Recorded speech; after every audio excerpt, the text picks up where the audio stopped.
മുഖ്യമന്ത്രിയുടെ political secretary P ശശിക്കെതിരെ നൽകിയ പരാതി പുറത്തുവിട്ട് PV അൻവർ MLA.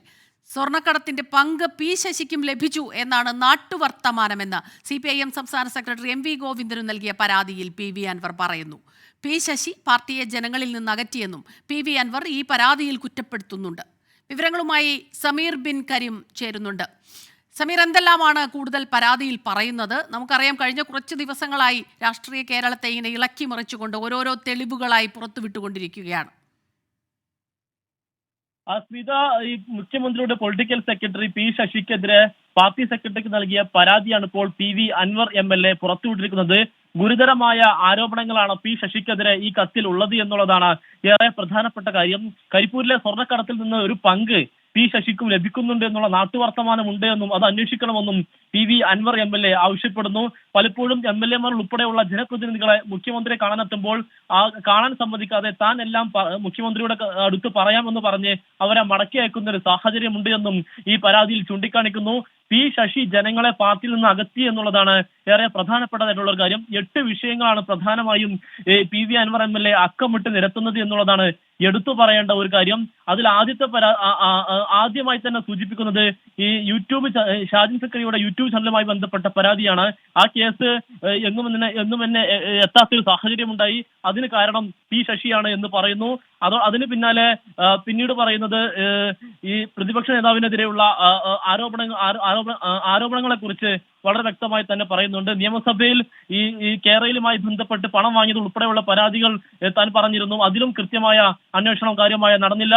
ഒപ്പം തന്നെ സ്വാമി സന്ദീപാനന്ദഗിരിയുടെ ആശ്രമം കത്തിച്ചതുമായി ബന്ധപ്പെട്ടുണ്ടായ വിവാദങ്ങളിലും പി ശശിയുടെ ഇടപെടൽ ഉണ്ടായി എന്നും കൃത്യമായി തന്നെ പറയുന്നു. അങ്ങനെ അതോടൊപ്പം തന്നെ പിന്നീട് പറയുന്നത് ഈ കോഴിക്കോട്ടെ ഒരു വ്യാപാരിയുടെ തിരോധാനവുമായി ബന്ധപ്പെട്ടും കൃത്യമായ അന്വേഷണം വേണം. അതിലും കാര്യമായ അന്വേഷണം ഉണ്ടായില്ല. അതുകൊണ്ടും അതിലും പൊളിറ്റിക്കൽ സെക്രട്ടറിയുടെ പങ്ക് അന്വേഷിക്കണമെന്നും കൃത്യമായി തന്നെ പറയുന്നു. അതോടൊപ്പം തന്നെ ഈ പാർലമെന്റ് തെരഞ്ഞെടുപ്പ് സമയത്ത് രാഹുൽ ഗാന്ധിയുമായി ബന്ധപ്പെട്ട വിവാദം ഉണ്ടായിരുന്നു. എന്തുകൊണ്ടാണ് മുഖ്യമന്ത്രിയെ ED അറസ്റ്റ് ചെയ്യാത്തത് എന്ന രാഹുൽ ഗാന്ധിയുടെ ചോദ്യത്തിൽ പാർട്ടി സഖാക്കൾക്ക് വലിയ വിഷമമുണ്ടായി.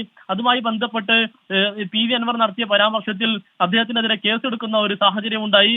അതുകൊണ്ട് അതും അക്കാര്യത്തിലും പി ശശിയുടെ ഇടപെടൽ ഉണ്ടായി എന്നുള്ളതാണ് PV അൻവർ പറഞ്ഞു വെക്കുന്നത്. ഒപ്പം തന്നെ PV അൻവർ MLA പാർക്കിലെ മോഷണ കേസുമായി ബന്ധപ്പെട്ട് അന്വേഷണം കാര്യമായി നടന്നില്ല. അതിനും കാരണം പൊളിറ്റിക്കൽ സെക്രട്ടറി ആണെന്നും അദ്ദേഹം ചൂണ്ടിക്കാണിക്കുന്നു. ഒപ്പം തന്നെ സാമ്പത്തിക തർക്കങ്ങളിലെ മധ്യസ്ഥനായും പൊളിറ്റിക്കൽ സെക്രട്ടറി പ്രവർത്തിക്കുന്നു.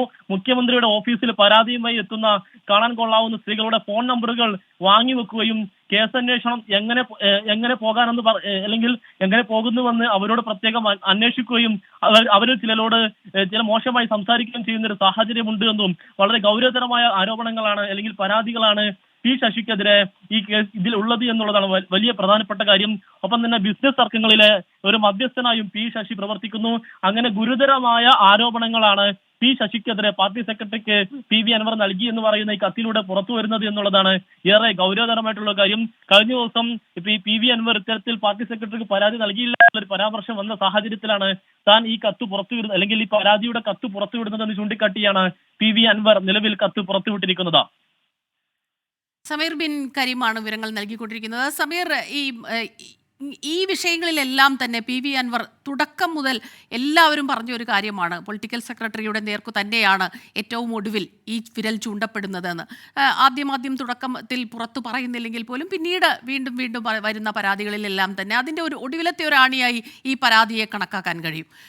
ഈ പരാതി നൽകിയിട്ട് പാർട്ടിയുടെ ഭാഗത്തു നിന്ന് ഒരു രീതിയിലുമുള്ള നടപടികൾ ഉണ്ടായില്ല എന്ന വളരെ ഗുരുതരമായ കാര്യങ്ങളാണ് അൻവർ പറഞ്ഞു വെക്കുന്നത്. അത് ഇന്നിപ്പോൾ അടുത്ത നീക്കം ഏത് രീതിയിലാകും പോവുക? സ്മിത, ഏതായാലും PV അൻവറിന്റെ നീക്കത്തെ CPM വളരെ സൂക്ഷ്മമായി തന്നെ നോക്കുകയാണ്. കാരണം ഈ പി ശശിക്കെതിരെ ഗുരുതരമായ ആരോപണങ്ങൾ പരസ്യമായി ഉന്നയിച്ചിരുന്നെങ്കിലും ആദ്യഘട്ടത്തിൽ പി ശശിക്കെതിരെ അല്ലെങ്കിൽ പരാതിയുമായി PV അൻവർ മുന്നോട്ട് പോയിരുന്നില്ല. എന്നാൽ ഇപ്പോൾ ഈ കത്ത് പുറത്തു വന്ന സാഹചര്യത്തിൽ അന്ന് പറയാതിരുന്ന അല്ലെങ്കിൽ മാധ്യമങ്ങളിലൂടെ പുറത്തു വന്ന പരാതികളിൽ കൂടുതൽ ഈ കത്തിലുണ്ട് എന്നുള്ളതാണ് ഏറെ ഗൗരവതരമായിട്ടുള്ള ഒരു കാര്യം. അതിൽ ഏറ്റവും പ്രധാനപ്പെട്ട ഒന്നാണ് ചില കേസുകളിൽ ഈ പൊളിറ്റിക്കൽ സെക്രട്ടറി പി ശശി മധ്യസ്ഥനായി പ്രവർത്തിക്കുന്നു, അതിൽ നിന്നും കമ്മീഷൻ പറ്റുന്നു എന്നുള്ള ഗുരുതരമായിട്ടുള്ള ഒരു ആരോപണം അതിലെ ഏറ്റവും പ്രധാനപ്പെട്ട ഒന്നാണ്. ഇത്തരത്തിൽ ലക്ഷങ്ങൾ പാരിതോഷികമായി വാങ്ങുന്നുണ്ട് എന്നും ഈ വളരെ കൃത്യമായി PV അൻവർ പരാതിയിൽ ചൂണ്ടിക്കാണിക്കുന്നു. അതോടൊപ്പം തന്നെ ഗൗരവതരമായിട്ടുള്ള മറ്റൊരു കാര്യം, മുഖ്യമന്ത്രിയുടെ ഓഫീസിൽ പരാതികളുമായി എത്തുന്ന സ്ത്രീകളുടെ കാണാൻ കൊള്ളാവുന്ന സ്ത്രീകളുടെ മൊബൈൽ ഫോൺ നമ്പർ വാങ്ങുന്നു. അങ്ങനെ കേസന്വേഷണത്തിന്റെ ഭാഗമായി വിളിക്കാനെന്ന് പറഞ്ഞ് ഇത്തരത്തിൽ അത് ദുരുപയോഗം ചെയ്യുന്നു എന്നടക്കമുള്ള ഗുരുതരമായിട്ടുള്ള പരാതികൾ ഉണ്ട് എന്നുള്ളതാണ് ഏറെ പ്രധാനപ്പെട്ടതായിട്ടുള്ള ഒരു കാര്യം. ഏതായാലും ഈ പൊളിറ്റിക്കൽ സെക്രട്ടറി അദ്ദേഹത്തിന്റെ ദൗത്യം നിർവഹിക്കുന്നതിൽ പരാജയപ്പെട്ടു എന്ന് ചൂണ്ടിക്കാണിച്ച് തുടങ്ങുന്ന കത്തിലാണ് വളരെ വിശദമായി PV അൻവർ പൊളിറ്റിക്കൽ സെക്രട്ടറിക്കെതിരെ അക്കമിട്ട് നിരത്തിക്കൊണ്ട് ഓരോ കാര്യങ്ങൾ ഓരോതരമായിട്ട് തന്നെ പറയുന്നത് എന്നുള്ളതാണ് എടുത്തു പറയേണ്ടിയിരിക്കുന്ന ഒരു കാര്യം. ഏതായാലും ഇനി അടുത്ത നീക്കം എന്ത് എന്നുള്ളതാണ് ഏറെ പ്രധാനമായും എല്ലാവരും ഉറ്റുനോക്കുന്നത്. മുഖ്യമന്ത്രിയുടെ പൊളിറ്റിക്കൽ സെക്രട്ടറി പി ശശിക്കെതിരെ വളരെ ഗുരുതരമായ പരാതികളാണ് അതിൽ പറഞ്ഞിട്ടുള്ളത്. പാർട്ടിക്ക് നൽകിയ പരാതിയുടെ പകർപ്പ് പുറത്തുവിട്ടിരിക്കുകയാണ് ഇപ്പോൾ PV അൻവർ. സ്വർണ്ണക്കടത്തിൽ പങ്കുപറ്റുന്നു, പ്രാദേശിക നേതാക്കളെ മുഖ്യമന്ത്രിയെ കാണാൻ അനുവദിക്കുന്നില്ല തുടങ്ങി നിരവധി പരാതികളാണ് ഇതിൽ പറഞ്ഞിട്ടുള്ളത്.